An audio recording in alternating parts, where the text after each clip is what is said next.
So yesterday we went to see Semojo Homestead in their gardening class, their first beginner gardening class. And let me tell you, it was amazing. I learned so much. I learned so much that I'm going to share it here with you. Because on this channel, I show y'all I show y'all what I'm doing, but I don't do a lot of talking about the garden pest and the weed control and everything like that. But Semojo Homestead broke it down in words that I could not say and I didn't know how to say or how to tell y'all. So I encourage y'all to go and see what they're about. Go check them out. I will link their channel in the description. To buy as plants, I would say, is tomatoes and peppers. Peppers take a long time to develop, and unless you're going to start your seeds inside or in a greenhouse and care for them a lot, you're going to want to just go ahead and buy those plants.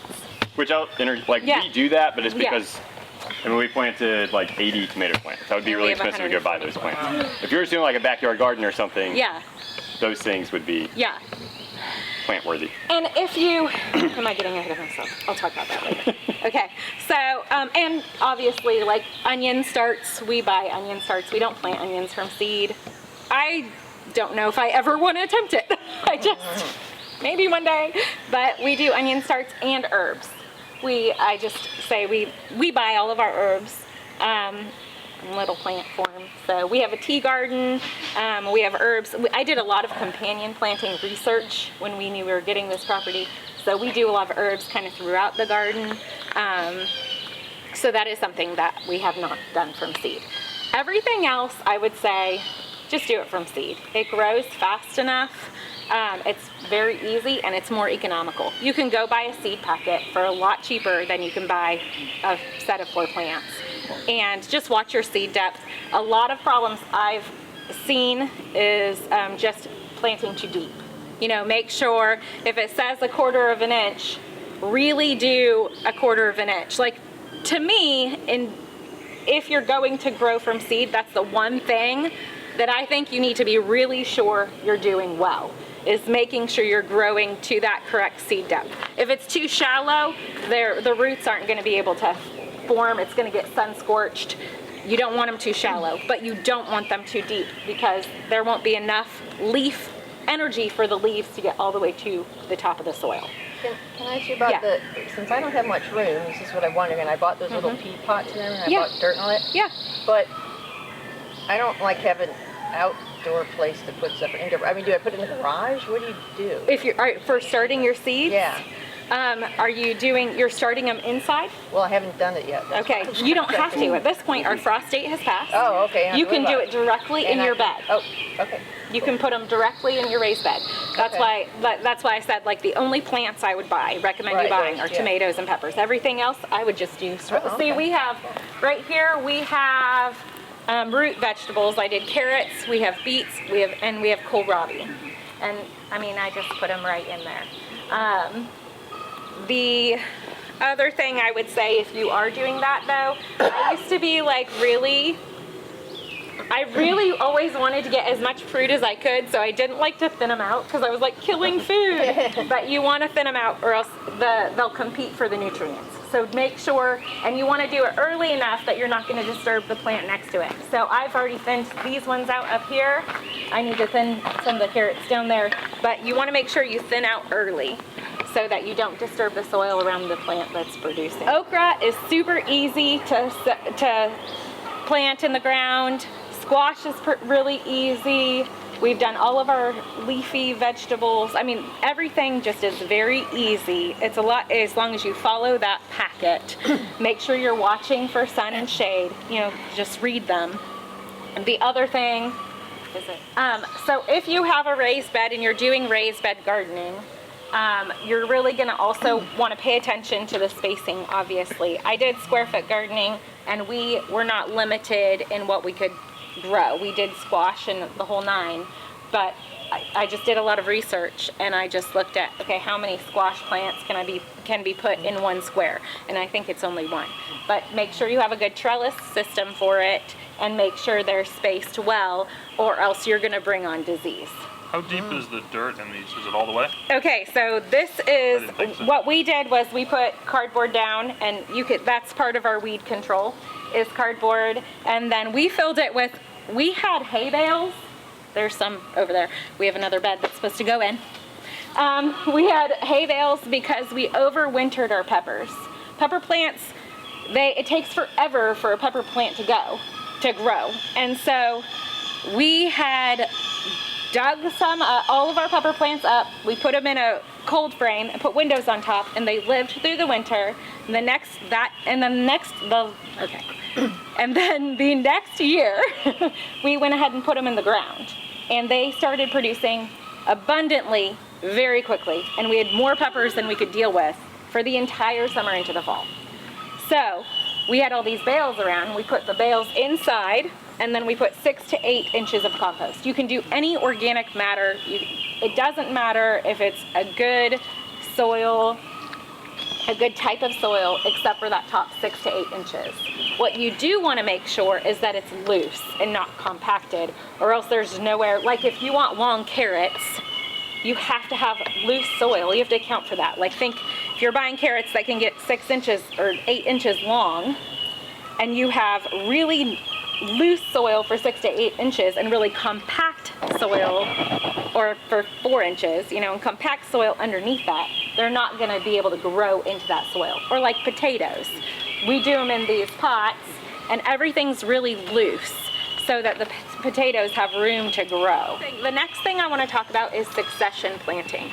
If you are doing just a backyard garden, just to have vegetables through the summer, you're not trying to bring in all this harvest at one time and preserve it and can it and all those things, you're going to want a succession plant, which I do both. Obviously we have like 500 tomatoes.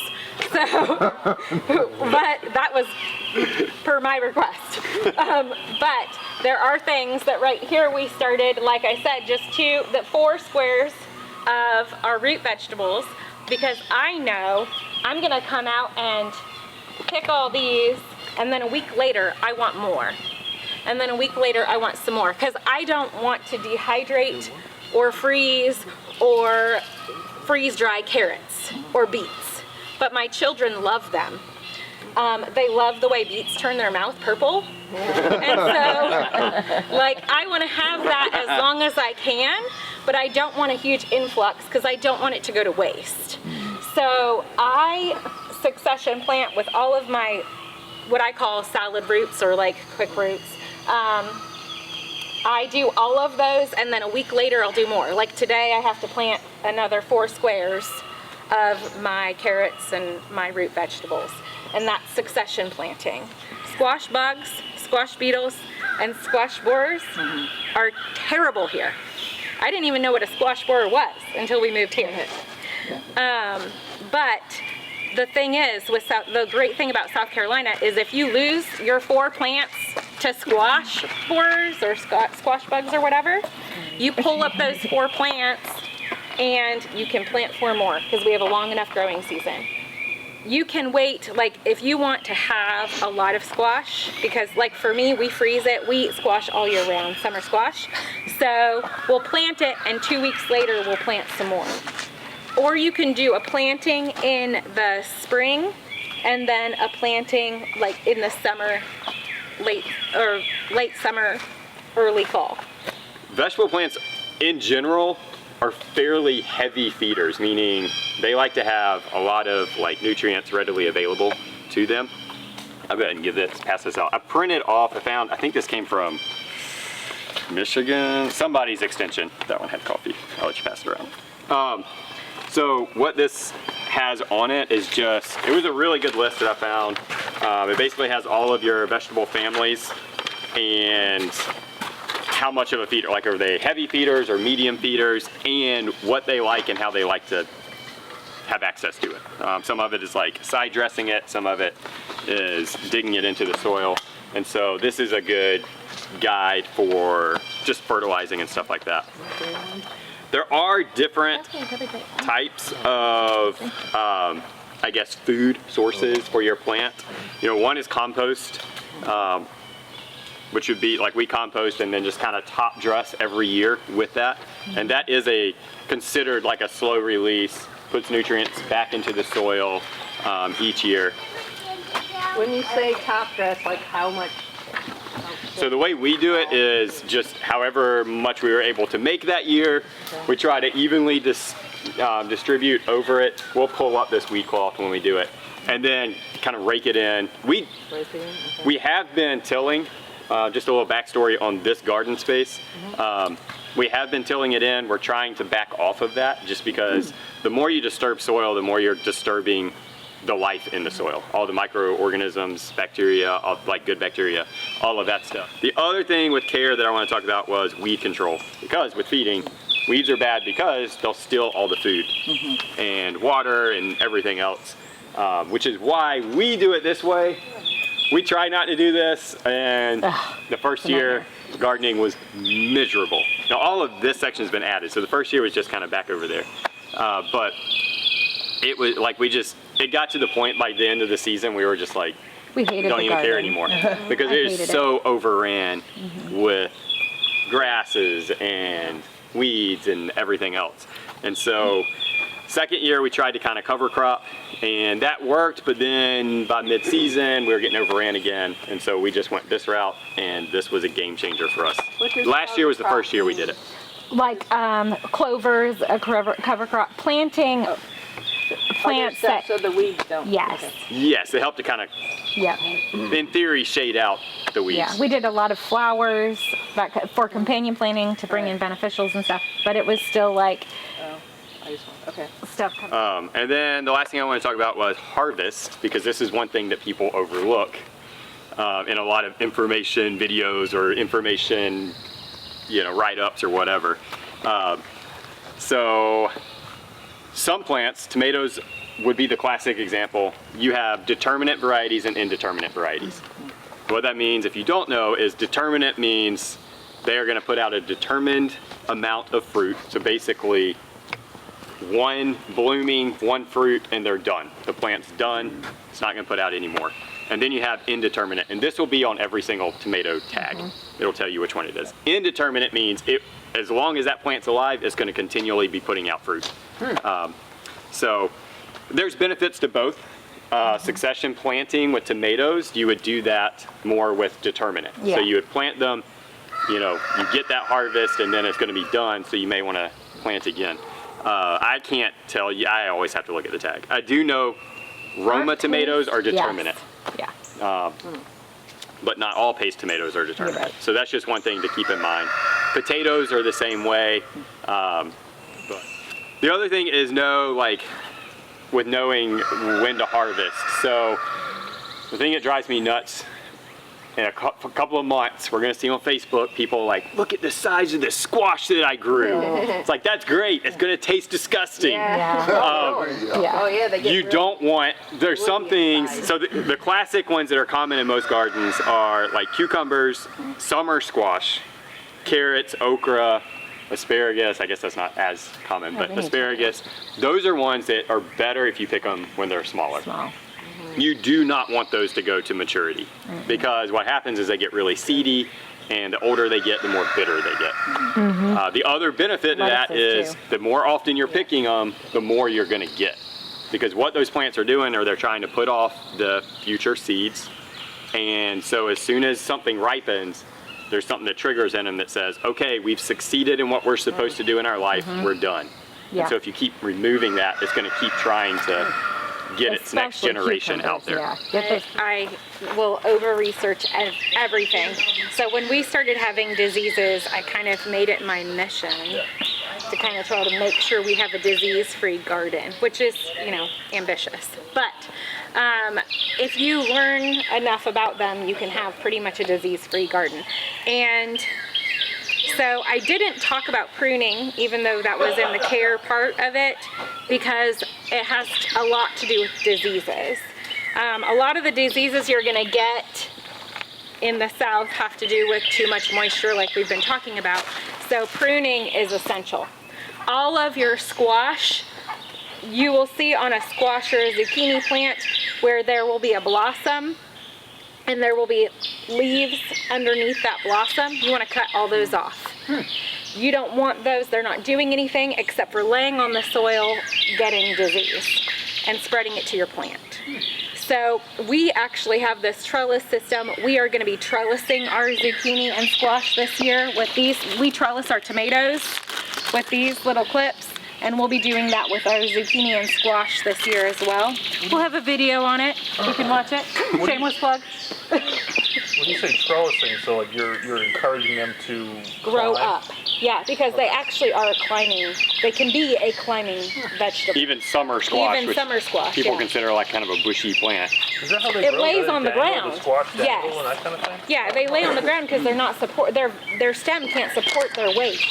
So we take the clips and we can clip those stems or those vines and or then they wrap. whatever. Which we'll just do those on poles, not on these. No. Which in Europe, apparently, like that's how they do it. They think Yeah. we're crazy for not trellising squash, summer squash. Yeah, and that's going to eliminate a lot of your disease and your pests because you have all those bottom leaves gone and you are looking at the base of the plant. You can see if there's anything there attacking your plant if you're in your garden every day.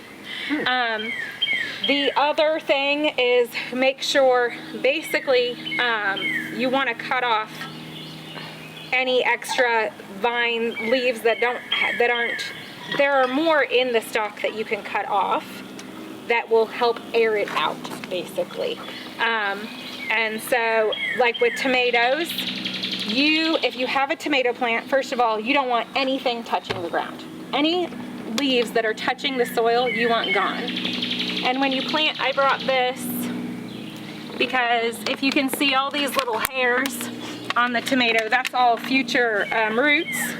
So I'm actually, when I pot these, I pot them up to here. Because when I put these in the ground, Or plant them in the ground. plant them. I've been potting them because, well, we're going to this meet and greet next weekend, and I was like, we have like 5 million tomato plants. We're taking tomatoes. So I've been putting them in pots. But when you plant them, the more of the base that goes in the ground, the more support there is for this tall plant. Yeah. So you actually want to plant them deep. Okay. And you want to make sure you take off any leaves that are touching the soil because that's where they're going to get disease. And then as they grow, they're going to produce these leaves that will have like an armpit and a sucker. It'll have something growing up in between here. You want to cut those off because they are going to form another branch which keeps the leaves all close together, which holds that moisture and creates that disease. And that fungus can grow or whatever. Can't you just pinch them off? You can pinch them off, yeah, or you That's can cut them how I off, do it. yeah. But any pruning you do, you don't want to do while the plant is wet, because you're creating an open wound on the plant, so to speak, and then you're introducing anything to that. So you want it dry, so that section can dry off and heal. The thing that's really neat about tomatoes is if you cut off that sucker, you can propagate it. So let's say you want a succession sow. You cut off that section, it's gonna look, I wish I had printed out a picture, but it's gonna look like this and then it'll have a little thing coming out. You can cut that off and stick it in the soil and you will grow another plant, or stick it in water and you'll watch the roots grow and you will have a whole nother plant. So if you were to get 4 tomato plants, you could essentially do a whole garden with those 4 tomato plants, but it would be succession gardening. It would be planted throughout the year. All right, so what did y'all think? I hope that y'all liked it. I hope that y'all got a lot of information out of it. Like I said before, I know that I do not, on this channel, I know that I don't tell y'all a lot of information about what I'm doing and how to get rid of the pest and how to plant the proper way and everything like that. But I hope that y'all got a lot of information from them. And I hope that y'all go check their channel out because they are really nice, down-to-earth people. And it's amazing to see what they have done. I have been following them on Facebook for a while, and they just expanded their garden, so it's amazing to see their garden in person. I'm pretty sure in a couple more weeks it will be booming and beautiful, and y'all just need to check them out. Thank y'all so much for watching, and y'all have a wonderful day. Bye.